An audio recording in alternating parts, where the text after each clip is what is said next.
Hello everyone, welcome to my channel. My name is Orlando, and we have a tenant suing for a bowl of cereal.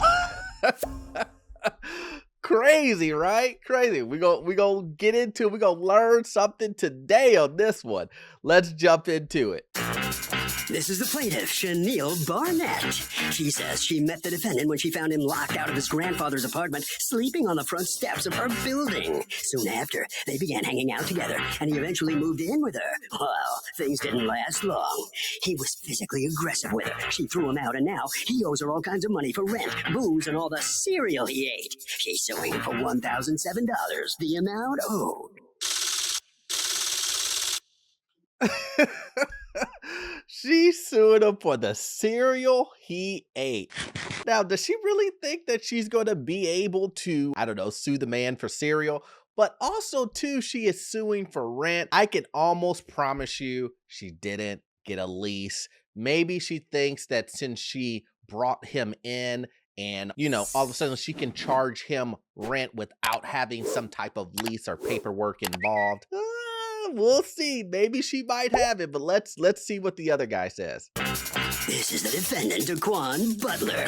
He says the plaintiff never loaned him money. She knew he had just been released from a 6-year stint in prison and is now basically suing him because he ate her cereal? Come on, man. This woman's just being spiteful. He never agreed to pay her rent, and if she wants $3.69 for some cereal, he's happy to pay her for it. He's accused of going cuckoo for Cocoa Puffs.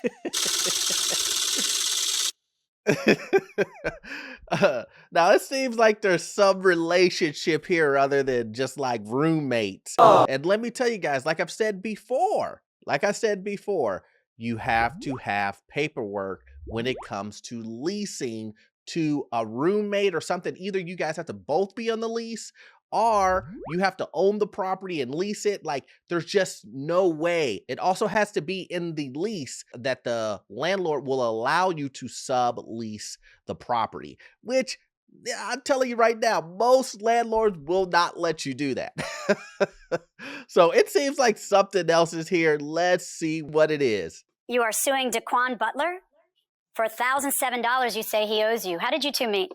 I was coming home on the 4th of July with an acquaintance from an outing, and he was sitting on my step outside my house. I guess his grandfather... Is it an apartment building? Yes. Okay. His grandfather lives in the middle section of the housing, so I'm not too friendly. So my friend had, started to make conversation with him, What was he doing on the steps? Sleeping. So you meet a guy who is literally sleeping on your steps and you say, you know what? I want you to be my roommate. I just stumbled upon you. Be my roommate. Live with me. Sounds like not good decision making, guys. Not good decision making on her part, especially when she's trying to charge the man for rent and a bowl of cereal. I guess it didn't turn out like she thought it would, but let's continue. Would you wake him up to have conversation? She did. Because normally you just walk over him. I was, but because my friend is friendly, she started to speak to him. Because your friend is friendly and you're 6 foot what? 6'5". Yeah. So your friend wakes him up to talk to him, and this is what time of the morning? This had to have been around 7 in the morning. Okay. So she was asking him, are you lost? What you doing? You guys are coming home from a night out? Okay. Right. So I never seen him before. So she's asking him, he goes, I live here. So I said, no, you don't. I never seen you. I've been living here for how long? Man, I tell you what, guys, bad decision making. Once again, bringing this back around, if you are a tenant, you cannot just bring someone and move them into your unit unless they're on the lease, guys. So make sure you do the right decision making and just don't bring in strays and people you meet on the corner and think that you could sue them for rent and a bowl of cereal and think everything's going to work out the way it's supposed to. If you're making bad decisions in the beginning, then I'm pretty sure it's a high risk that it won't turn out the way that you think it will. So then, they're conversating, so I jump in the conversation, or whatever the case may be. So he asked me, can I use your phone? Because I'm trying to call my grandfather. So I said, this is your grandfather. So from there, the conversation began. I let him use my phone, making phone calls. He wasn't answering. He continued to knock. Then eventually somebody came to the door. When someone came to the door, it was his mother. His mother was up here at the time. She let him in. me and him was still talking, having conversation. So my friend, she let me know, like, I'm not coming upstairs with you. If you want, you can walk me to the train station and I'm going to go home from here. Her friends seem to have better sense than her, but still they allowed this type of interaction to happen, guys. This is mind blowing. And it's kind of interesting to kind of see how they got this far from just meeting a person that's on your steps. The question to me would be, why is the person just laying on your steps? What is the issue with that? Is he homeless? Did something happen to make him just want to lay on a random stranger's steps and go to sleep? I don't know. Let's hear from him and see what he's got to say. Started. Well, I would say companionship. I, was making conversation with him, getting to know him. He's getting to know me. He had asked me, can he come upstairs? He literally washed up on your stoop. Yeah. Literally, the man just washed up on your stoop. Are you talking about, and you're out all night, and then you come home, and you find the man you want to talk to on your stoop. After being out all night, Didn't find making anybody all kinds of effort all night long. You come home empty-handed, and there's the gift on your stoop. Not necessarily a gift. Now she seems like she doesn't, like, obviously she's suing the man for a bowl of cereal, so obviously it didn't work out in her favor. Like I'm continuing on to say, guys, I'm going to keep saying the same thing. Make sure you have your paperwork in order. Just don't allow roommates to live with you guys. You guys need to do background checks on roommates. You need to do background checks if you are a landlord. You need to do a background checks all around if you're going to bring someone into your home. And let me tell you, on the landlord side, I would never, ever allow this to happen. If I found out this is happening, zero tolerance. I'm kicking both of you out. How long had you been staying with your grandfather? For like 2 days. I was just coming home from prison, actually. Oh, okay. Where were you in prison? New York City. How long did you do? 6 years. What'd you do 6 years for? For assault. What kind of assault? A stabbing. Wow. Did the person die? No.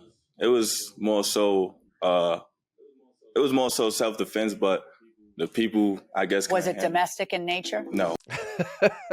See, now the true story comes out. The guy was laying on the steps because he had just got out of prison, which is a very big safety issue for her, letting him in her house, moving in with her, and her not knowing the backstory. There's obviously so many safety issues, so many liability issues that can be had on both sides as a roommate, as a landlord, as a tenant. It's so many. But let's continue on and see what else happened. Well, me and him had a discussion. I asked him what were his plans as far as You've known each other, what, 24 hours? Yeah, I have a big heart, unfortunately. So I see. Is that what we're calling it? Yeah. A big heart? Exactly. No, that's what we're calling it. Yeah. Now, a big heart is someone who works in the soup kitchen on Thanksgiving Day. Finding a man you like and inviting him to live with you the next day is not a big heart. That's not a big heart. And if you don't realize that now, when you've ended up in court to sue for cereal, you are never going to realize that. Okay, guys. So she is saying that she did this because she had such a big heart, and that, everything that she did is because she wanted to give to this guy, right? But yet she's suing the guy for a bowl of cereal, the most petty thing that you possibly could be suing for. And then she's also suing the guy for rent, and she doesn't have a lease. He isn't on the lease. So just tell me, guys, you guys tell me in the comment section, what grounds does she have if the man was never legally obligated to pay you? That's what I need to know. You guys, it is so important you have your paperwork together.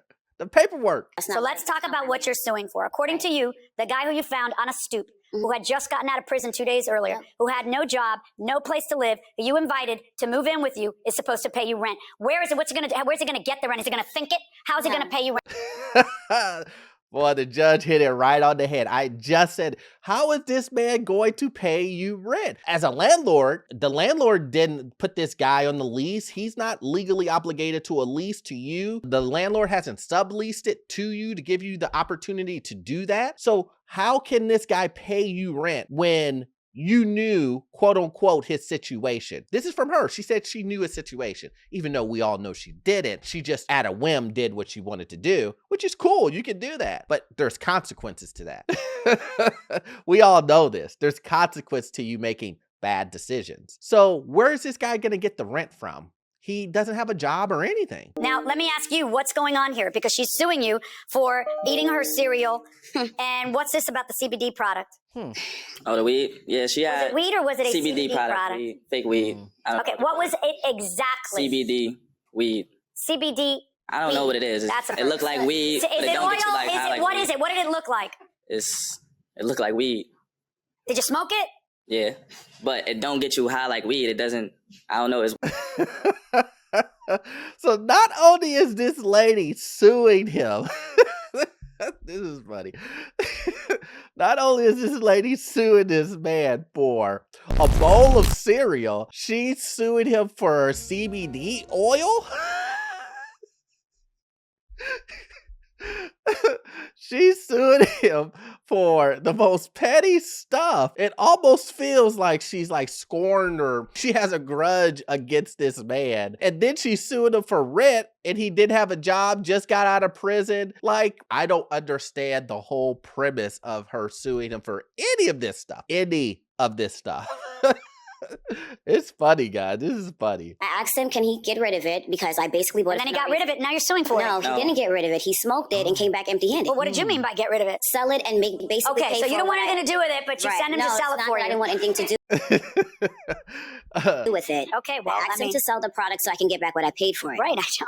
Tell me about the cereal. The point is, I explained to him more than once, I'm buying the food in here. If you're eating, at least leave some for the person that's buying the food. He has no consideration. He would just eat up everything and don't leave me anything. And I got tired of telling him the same thing. Picking up my boxes of cereal, they're both empty. I called So him. that's what did it for you, the emptiness of the boxes of cereal? Because he had dinner, breakfast, and lunch there. What about all that other food? That didn't do it for you? No. It was just because the at the end of the day, I was box. sharing the food, so I can't Okay, imitate it. so you're sharing all food, just not that food. No.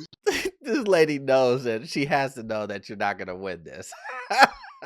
She said, I want to sue him for the boxes of cereal that he ate. But yeah, I know he ate other food. He ate steak and lobster that I had frozen in my refrigerator, but I don't care about that. I care about the boxes of cereal that he ate. Those are my Fruit Loops. She's going to lose on the CBD oil that he's supposedly used, the box of cereal that he ate, the rent. She's going to lose on all of that. This just makes no sense. This lady has continued to go on and on and on about what he used, and she gave him the permission to use it. But she wants him to, I guess, come out of his body and reform back into what it was originally so that she could get everything back from him. Hey, lady, just know this. You lost. You made a bad decision. Take the L. All right, so let's talk about this.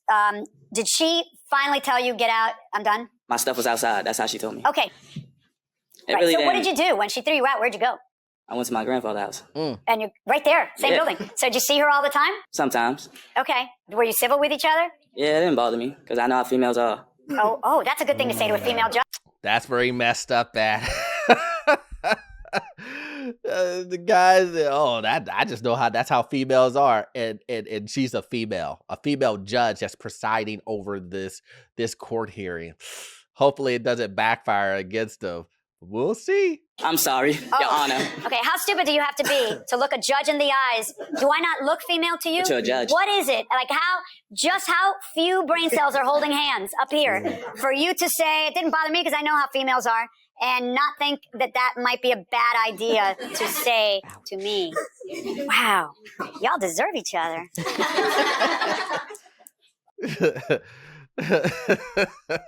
They do.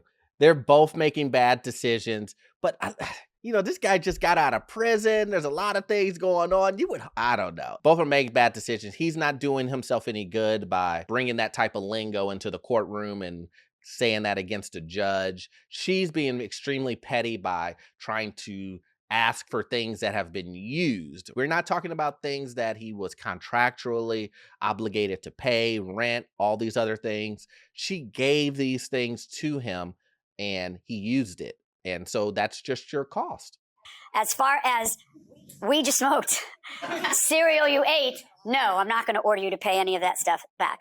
But I am ruling in favor of the plaintiff in this case in the amount of the $332 and anything else you're out. Why don't you consider it a lesson that maybe you could learn because you're kind of old to be learning lessons. You should know not to take a stray in like that, Oh, I won't. knowing absolutely nothing about him. You probably didn't do a records check on him to find out why he was in No, I prison. did. What if he had been, before you let him in that morning? No, I what if did. he had been in prison for raping 10 women? You have no idea what it was. That could have been a very bad situation for this lady. It was a big safety issue. And she's trying to say that she did run a background check on him, but there's no way she ran a background check on him in 24 hours before she let him into her home and he moved in and whatnot. Now, that $300 that she did win, that was from a broken washer that he broke. So she got money for the broken washer when he destroyed it. He did say he destroyed it and it was on accident and that was considered negligence. So she won on that portion. But everything else, the cereal that he ate, the CBD oil that he used, and the rent that she was trying to say, it didn't work. So want you guys to really learn from this. If you're gonna do the roommate thing, make sure they're on the lease. Make sure that you have legal documentation to make sure that you can get your portion of the rent. And this applies also if you're a landlord. Make sure you look out for these type of tenants and have zero tolerance for tenants that are going to allow people to move into your units when they're not on the lease, guys. So I hope you got value out of this content. I'm gonna need you to watch this next video here. It will help you get into your first rental property and learn all things financial. I'll see you guys in the next one. Thanks.